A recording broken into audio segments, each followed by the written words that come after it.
Hi, good morning everyone. Welcome back to my channel. This is Dr. Hari, working as a registered hydrogeologist in groundwater department, Government of Telangana. ఇందులో కనిపిస్తున్నటువంటి ఈ మట్టి పరీక్ష చేయించుకోవాలి, మట్టి పరీక్ష వలన లాభాలు ఎక్కువ ఉంటాయని తెలుసుకొని రైతు అయితే నన్ను ఈరోజు తనకున్నటువంటి 7 ఎకరాల భూమిలో అయితే ఈ మట్టి పరీక్ష కోసం పిలుచుకోవడం జరిగిందండి. ఈ లొకేషన్ వచ్చేసి అంటే మోకిలా దగ్గర న్యూ పోలీస్ దాటిన తర్వాత మోకిలాకు ఆనుకొని 7.5 ఎకరాలు అయితే భూమి ఉందండి. అంటే ఇది ఫామ్ ల్యాండ్ కోసం, ఫామ్ ల్యాండ్ కట్టుకుందాం అంటే ఫార్మింగ్ చేసుకుందాం అనే ఉద్దేశంతో అయితే ఈ రైతు అయితే నన్ను పిలుచుకోవడం జరిగిందండి. అంటే మట్టి పరీక్షలు మంచిగా చేస్తాను అంటే సాయిల్ టెస్ట్ ఇన్వెస్టిగేషన్లో అంటే పర్ఫెక్ట్ చేస్తాడు అనే ఉద్దేశంతో అయితే నన్ను పిలుచుకోవడం జరిగిందండి.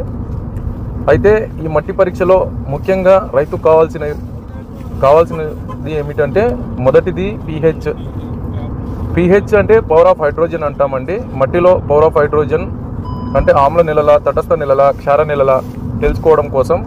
రెండోది ఏంటంటే NPK అండి. NPK అంటే N అంటే నత్రజని, P అంటే భాస్వరము, K అంటే పొటాషియం అండి. అంటే ఈ NPK వలనగిన భూమిలో స్వభావం అంటే అక్కడ పోషక లభ్యత ఎలా ఉంది అనేది తెలుసుకోవడం కోసం అండి. మూడోది ఏంటంటే మైక్రో న్యూట్రియంట్స్ అంటాం.